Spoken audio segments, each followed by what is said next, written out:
dulunya saya memang latar belakangnya sempat bekerja Kak. Sempat bekerja dan di CPNS bahkan. Di Jakarta Utara waktu itu penyuluh pertanian. Masih berkutat di pertanian lah ya. Masih, tapi karena memang saya passionnya di situ. Kemudian saya memilih untuk berhenti di tahun 2011 itu dikarenakan kayaknya asikan di alam deh Kak. Bebas, bisa ngatur waktu, kemudian juga bisa bereksperimen. Dan yang tidak kita banyak ketahui dari pertanian itu, petani banyak investasinya Kak.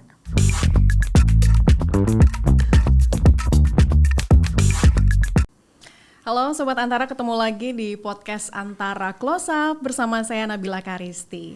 Sobat Antara, mungkin banyak yang mengira ya kalau Jakarta ini kurang yang namanya lahan begitu ya untuk bertani. Tapi berkat sosok yang akan kita kenalkan di podcast hari ini, lahan pertanian, kemudian bisnis pertanian ini bahkan tumbuh subur di Jakarta. Nah, dia ini juga pernah dinobatkan sebagai Duta Petani Milenial 2021 dan juga Young Ambassador Agriculture ya di 2023. Dan kita akan langsung aja ngobrol aja, ini dia Ahmad Fahrizal atau yang akrab disapa dengan Bang Rizal. Bang Rizal. Apa kabarnya Bang? Baik, Kak Nabila. Iya, senang banget bisa ngundang Bang Rizal ke sini. Dan aktivitas terakhir berarti ini ya masih berkutat di pembibitan alpukat. Pembibitan alpukat di Jakarta. Boleh cerita mungkin seperti apa sih itu kegiatannya? Kalau di Jakarta, di Betawi itu nggak lengkap rasanya kalau kita nggak pantun Kak. Jadi betul. perkenalan dirinya pakai pantun ya. Ke terminal membeli sendal. Cakep. Cakep. Pilih-pilih di dalam kaca. Cakep. Perkenalkan, saya Rizal, petani milenial, salah satu petani dari DKI Jakarta. Wey, mantap. Ngomong-ngomong tentang pertanian atau alpukat Cipedak, awalnya saya memang dari akademisi pertanian Kak. Saya sekolah SMA terakhir itu di Sekolah Pertanian Jakarta, satu-satunya sekolah pertanian yang ada di Jakarta, di Jagakarsa. Dan lagi-lagi saya tinggal, besar, lahir itu di Jagakarsa. Jadi anak putra Betawi atau putra daerah Jagakarsa wajib menjaga sumber daya genetik yang ada di situ. Iya. Begitu. Dan salah satunya itu ya alpukat Cipedak yang harus dilestarikan. Cipedak gitu.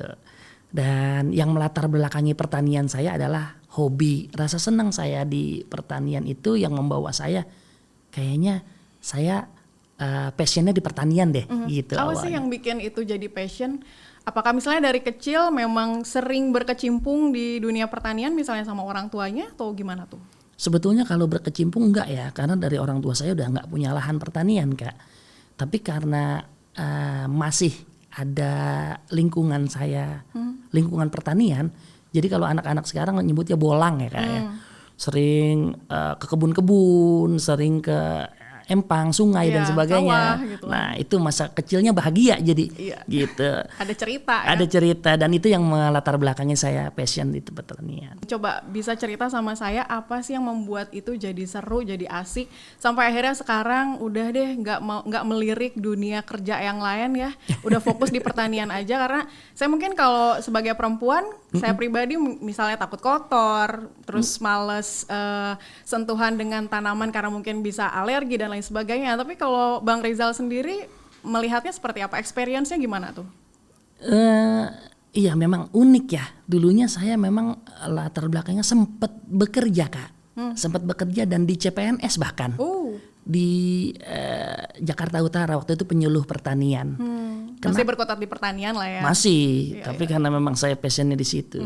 Kemudian saya memilih untuk berhenti di tahun 2011 itu dikarenakan kayaknya asikan di alam deh Kak. Bebas, bisa ngatur waktu, kemudian juga bisa bereksperimen. Dan yang tidak kita banyak ketahui dari pertanian itu, petani banyak investasinya Kak.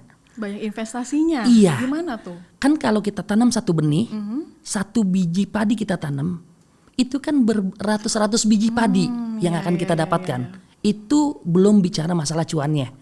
Yang kedua, kita tanam bibit alpukat satu biji itu bisa menghasilkan ratusan bahkan ribuan buah alpukat yang bisa kita panen di tahun-tahun mendatang. Itu kan investasi. Betul. Kalau kita pelihara ayam 2 ekor itu di bulan-bulan berikutnya bisa jadi 10 ekor, beranak bisa jadi pinak 100 dia kan. ekor gitu. Itu kan investasi kan. Dan bayangkan kalau itu kita padukan menjadi pertanian terpadu. Kecil tapi menarik.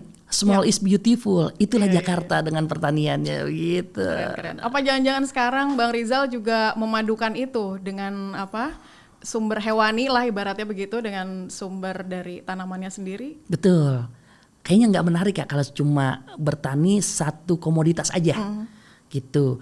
Jadi kita harus padukan antara pertanian dengan perikanan atau peternakan walaupun kecil sedikit, minimal kata Pak Presiden kita itu untuk menjaga ketahanan pangan keluarga. Yap.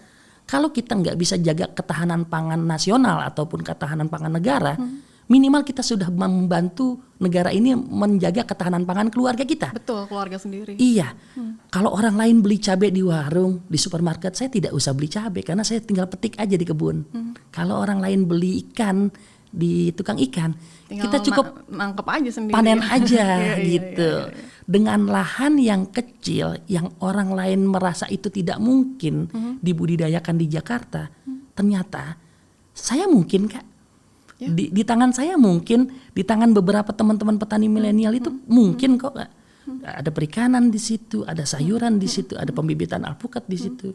Tapi memang harus kita cermati, harus kita konsep dengan baik supaya pertanian ini presisi, tidak meleset ataupun tidak buang-buang modal. Betul. gitu. Menghasilkan. Memang berapa besar sih lahannya yang dibilang kecil tuh? Lahan pertanian yang saya kelola di Jakarta Selatan, di Jagakarsa kurang lebih 1.000 meter Kak. Kalau di daerah mungkin kecil, kalau di Jakarta mungkin besar. Ya. Karena untuk mendapatkan lahan 1.000 meter di Jakarta saya rasa susah sekarang ini ya. Sekarang udah pembangunan rumah, banyak segala macam lah. Ada lagi bedanya pertanian di daerah dengan pertanian di Jakarta, urban farming. Kalau teman-teman di daerah punya lahan luas tapi pasarnya terbatas. Hanya mengandalkan tengkulak. Betul. Tapi kalau di Jakarta lahannya kecil tapi pasarnya besar. Iya, mudah kita untuk mengakses konsumennya. Betul, bahkan tetangga banyak yang kepo. Oh. Gitu, dengan kepo itu mereka bisa, saya pengen panen langsung di kebun gimana sih sensasinya. Iya. Dan sekarang banyak ibu-ibu pada punya hidroponik di depan kemudian rumahnya, cuma buat modal itu menghiasi status WA. Tapi impactnya bagus. Ternyata buat ketahanan pangan keluarga. Betul. Ya kan? Nah itu berpeluang terhadap yang kita lakukan di Jakarta ini Kak.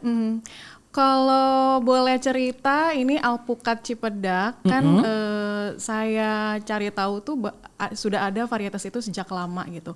Kenapa sih tertarik buat dilestarikan lagi selain mungkin karena memang putra daerah di sana dan secara komoditas itu seberapa menguntungkan produksi dari alpukat Cipedak tersebut?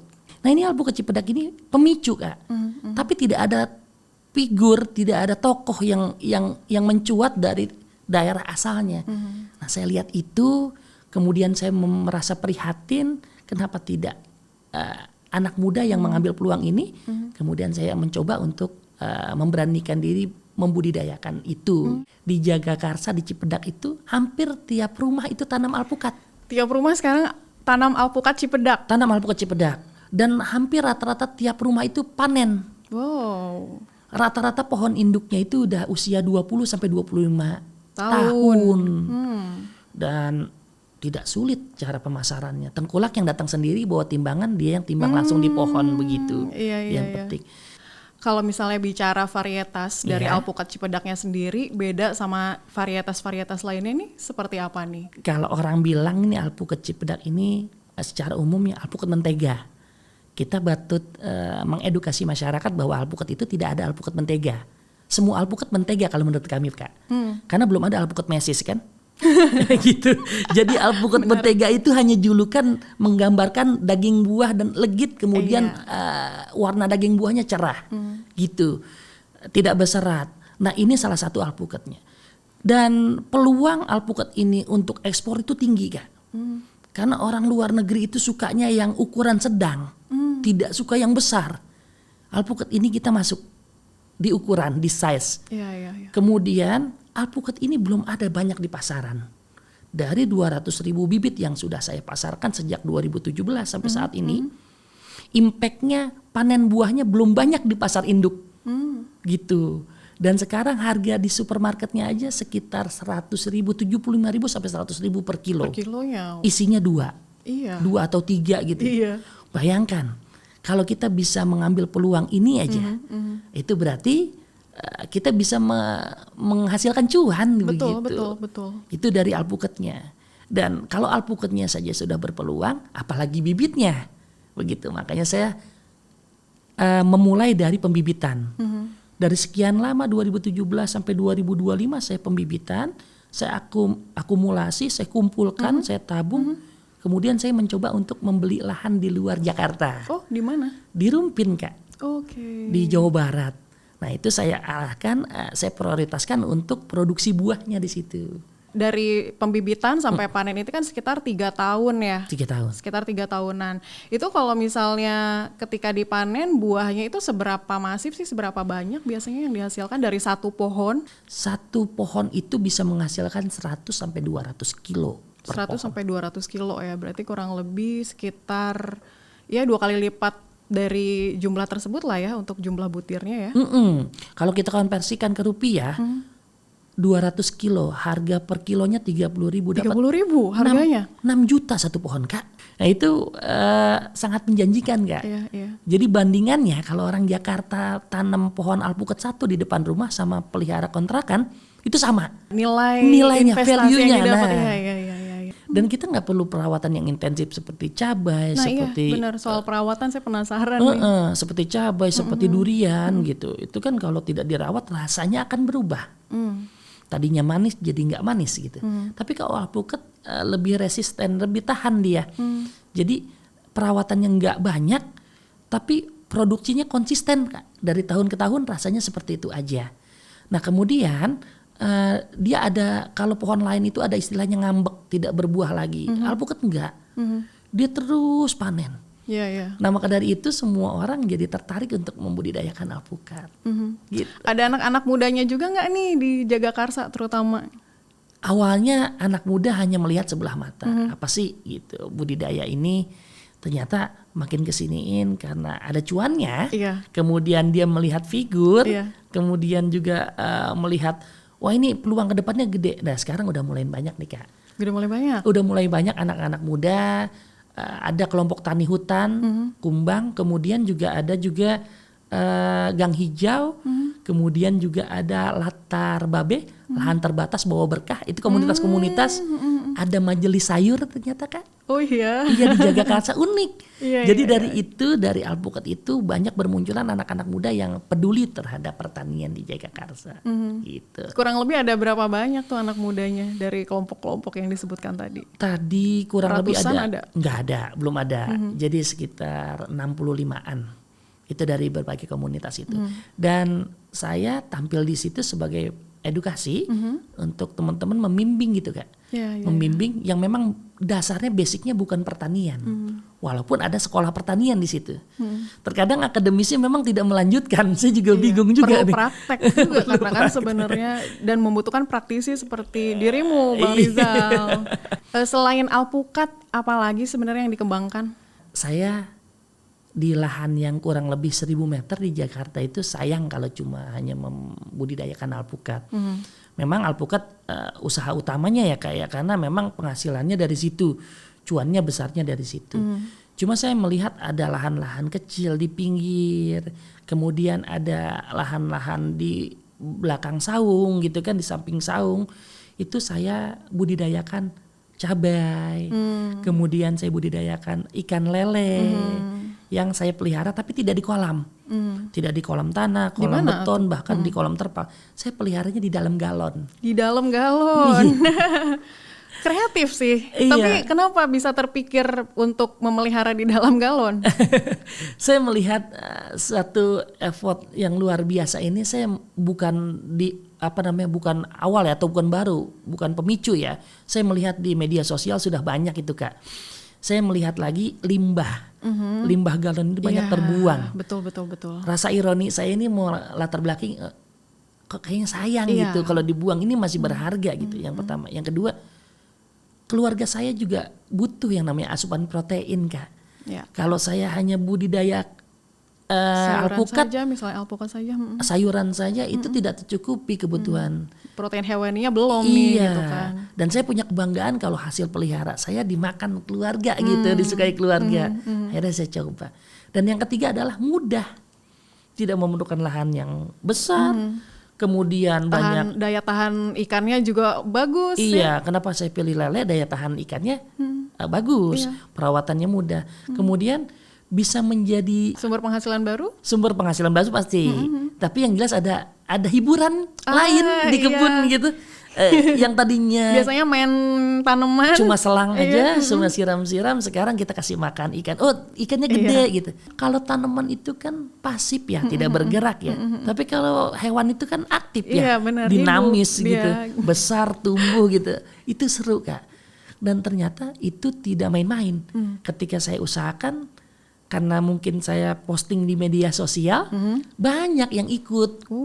Gitu, itu peluang baru. Nah, nanti cuan tuh. Iya, menarik. Tapi kalau bicara alpukat sendiri, tadi kita belum sempat membahas ini nih, benih yang sudah ditebar lah Iya. sampai ke seluruh Indonesia ada berapa banyak dari tahun berapa? 2000? 17. Dari 2017 sampai 2025, seramai apa sih orang-orang tertarik begitu dengan alpukat Cipedak ini? Di tahun 2017 saja, awalnya saya sudah 20.000 bibit. Sampai sekarang saya sudah akumulasikan sekitar 200.000 bibit yang sudah tersebar dari Aceh sampai Papua, Kak. Bahkan di IKN sekalipun itu sudah berbuah, Kak. Sudah berbuah di daerah Pasir, itu Kecamatan Pasir Penajam ya? Iya, Pasir Penajam itu sudah berbuah. Nah, kemudian yang terdekat ini adalah teman-teman di Manokwari, Papua Barat. Itu udah tanam sekitar 1 tahun yang lalu. Kalau gitu saya pengen tahu nih, cara untuk membudidayakan alpukat ini seperti apa? Mulai dari mungkin pembibitan sampai dengan pemeliharaan, kemudian proses panennya begitu ya, sampai Pemasaran didistribusikan, seperti apa tuh? Jadi pembibitan alpukat ini kita pakai cara kombinasi. Pertama kita pakai biji yang memang perbanyakan generatif, biji alpukat itu. Dan sekarang itu, Kak, saya dapat sumber biji itu, biji alpukat, bayangin kalau 1.000 bibit berarti kan harus 1.000 biji. Pertanyaannya dari mana saya dapat biji alpukat Iya, sebanyak itu? Betul, dari mana tuh? Dari pasar induk, Kak. Karena Jakarta punya pasar induk, semua alpukat dikirim ke Jakarta. Tentu banyak yang oper cooking iya, kan, benar-benar. banyak kematangan kan. Betul. Dan dari kematangan itulah bijinya ternyata di pasar induk itu banyak pengumpul-pengumpul biji, Kak. Oke, berarti ngambil benihnya nih dari pengumpul yang Di ada di pasar induk. pasar induk, kemudian ditanam. Ditanam. Setelah 2 bulan kita lakukan proses sambung pucuk. Jadi berapa ribu bibit biasanya untuk diproduksi? Biasanya saya 1.000 bibit 1.000 bibit per bulan. per bulan. Per bulan ya. Dan itu berarti konsumen juga memang beli bulanan juga kurang lebih segitu. Bahkan lebih. Lebih. Nggak ada Oke. jaminan kalau pembibitan itu. Tidak Jadi terbatas ya. makanya saya sekarang tidak banyak membuat. Tapi bermitra dengan kelompok-kelompok tani. Gitu, dengan bermitra kita tinggal menyeragamkan. Menyeragamkan bibit. Nanti yang dibudidayakan teman-teman sama yang dibudidayakan di kita sama. Nah, inilah peranan daripada Dinas Pertanian DKI. Iya, Kita iya. dibina jadi satu kelompok tani, kemudian diseragamkan, kemudian ada edukasi di situ. Nah, dari situlah saya memberanikan diri untuk memasarkan. Di awal juga kan saya sempat mention bahwa Bang Rizal ini dinobatkan juga kan sebagai Duta Petani Milenial di 2021, kemudian yang Ambassador Agriculture 2023. Itu impact-nya seperti apa sih aktivitasnya dan kemudian bagaimana hubungan dengan komunitas muda yang ada di pertanian ini seperti apa tuh? Menarik ya, Kak. Sangat menarik banget. Kalau menurut saya suatu kebanggaan terbesar saya ketika saya dipilih menjadi Young Ambassador dan juga Duta Petani Milenial pada saat itu. Dari kegiatan saya di lapangan di Jakarta dengan pertanian yang kecil ini, ternyata banyak pihak yang melirik. Akhirnya saya diajak ke salah satu organisasi petani milenial oleh Kementerian Pertanian. kemudian dicampur dengan teman-teman petani milenial dari seluruh Indonesia, itu luar biasa Kak, effortnya luar biasa. Disitulah terjadi jejaring usaha, kemudian silaturahmi, kemudian lihat potensi daerah seperti apa. Bahkan kita merasa kita tidak sendiri Kak. Banyak ternyata ada cewek, ada cowok, dan ternyata petani milenial, petani Gen Z itu cakep-cakep loh, keren-keren gitu. Iya. Nah, ini mematahkan pikiran kita bahwa petani itu dekil in the kumel. Petani nggak punya masa depan, nggak petani itu misalkan namanya juga kerja di lapangan gitu kan, jadi tidak memperhatikan mindset kita selama ini kan begitu. Jadi dengan adanya petani milenial, petani young ambassador itu membuka mata kita bahwa petani ternyata keren-keren loh, gitu.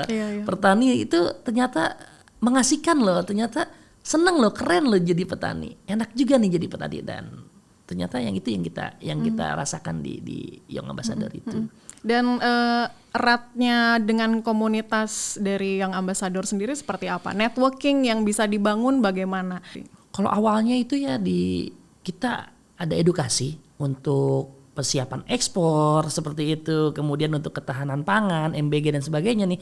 Jadi teman-teman itu yang usahanya di bidang penyediaan bahan makanan itu langsung direkrut Kak. Kalau teman-teman yang berusahanya di bidang horti seperti saya di buah-buahan itu diadakan suatu pelatihan ekspor. Nah itu kita juga jadi tambah pengetahuan begitu ya. Kemudian yang selanjutnya diketemukan dengan buyer-buyer seperti pameran-pameran. Kemudian pameran internasional seperti yang ada di Jakarta, itu kita selalu dilibatkan. Dari situ kemudian kita dilatih Kak. Petani milenial, petani Young Ambassador dilatih untuk public speaking dan personal branding. Itu yang penting buat kita di era sekarang. Terutama buat pemasaran, kan itu ngaruh banget. Bicara Indonesia ini kan negara agraris dengan sumber daya alamnya yang melimpah ya, tak terkecuali di sektor pertaniannya sendiri. Tapi Bang Rizal sendiri melihat proporsi jumlah anak muda, petani muda dengan lahan yang ada seperti apa Bang Rizal? Apakah sudah memenuhi kebutuhan yang selama ini mungkin Bang Rizal selalu lakukan begitu, atau seperti apa? Karena kalau saya lihat nih di kampung-kampung begitu ya, petani-petani ya umumnya umurannya dari 40 ke atas pastinya. Itu seperti apa sih? Ya justru dari keresahan ini saya rasa negara ini sudah mulai resah juga, kementerian sudah mulai resah ya bahwa populasi petani muda itu makin merosot ya Kak ya. Karena minat generasi muda terhadap pertanian itu makin berkurang. Apalagi didorong oleh pengetahuan bapak-bapak petani kita bahwa jangan jadi petani seperti bapak ya, sekolah yang tinggi begitu. Jadi tanggapan itu kita sama-sama patahkan bahwa jadi petani ternyata mengasihkan loh. Betul. Jadi petani mengasihkan dan menguntungkan. Gitu. Kalau dijalankan dengan keilmuan gitu. Nah dari peranan kita itulah makanya kita punya program yang namanya regenerasi petani. Kita masih butuh banyak lagi keterlibatan generasi muda dalam pertanian Indonesia. Karena pertanian itu masalah makan orang banyak itu nggak bisa sepelekan Kak. Betul. Lalu apa kira-kira berarti yang membuat para petani muda ini bisa muncul ya daya tariknya untuk menjadi seorang petani begitu? Apakah mungkin dengan inovasi teknologi yang mungkin dihadirkan atau seperti apa? Karena kan sekarang ini dunia serba digital, serba canggih begitu. Mungkin siapa tahu ya itu bisa jadi jalan buat petani muda.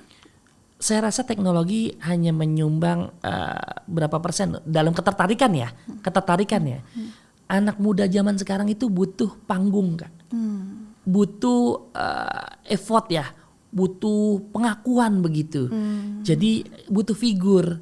Ketika teman-teman muda petani itu banyak yang jadi influencer dan ternyata berhasil, nah itu menjadi daya tarik kita harapkan kepada teman-teman muda. Bukan dengan teknologi di awalnya, tapi dengan keseruan-keseruan apa nih yang bisa kita dapatkan kalau kita jadi petani milenial begitu. Iya. Jadi kita butuhkan itu dari presiden, mungkin dari Kementerian Pertanian. Mungkin itu cara memantik supaya mereka tertarik dulu begitu ya dalam dunia pertanian. Setelah menyelami dan akhirnya tertarik, mereka bisa lebih dalam dan akhirnya kita juga sebagai mungkin stok petani akan semakin bertambah, swasembada pangan, ketahanan pangan juga akan semakin bertumbuh gitu ya. Sama kayak awalnya kan gini, awalnya kita coba-coba, setelah kita coba jadi ketagihan begitu. Iya. Dan ternyata banyak temennya gitu, dan ternyata menguntungkan gitu. Dan apalagi nih dari Bang Rizal melihat sekarang ini kan Indonesia mencapai visi misinya untuk meraih Indonesia Emas 2045. Kalau di sektor pertanian nih relevansinya seperti apa tuh? Itu dia, makanya isu regenerasi pertanian itu memang harus kita percepat di sekarang ini Kak. Untuk mencapai Indonesia Emas di 2045, kita butuh anak-anak muda yang memproduksi sebagai petani. Karena tidak akan tercapai di 2045 Indonesia Emas itu kalau tidak ada stok bahan makanan gitu. Kita bisa swasembada dengan adanya para petani-petani muda yang sekarang ini kita bentuk. Gitu. Di 25 tahun yang akan datang bisa tercapai itu gitu. Dan ya betul, harapannya demikian. Semoga semakin banyak anak-anak muda kita yang tertarik menjadi petani karena ternyata menjadi seorang petani itu mengasihkan loh. Mengasihkan dan menguntungkan. Iya. Baik, terima kasih banyak Bang Rizal untuk ngobrol-ngobrolnya. Terima kasih banyak juga ilmunya. Dan terima kasih juga kepada Sobat Antara yang sudah menyaksikan podcast hari ini. Jangan lupa untuk menyaksikan podcast kami lainnya hanya di antaranews.com dan kanal YouTube Antara TV Indonesia. Saya Nabila Karisti pamit, sampai jumpa.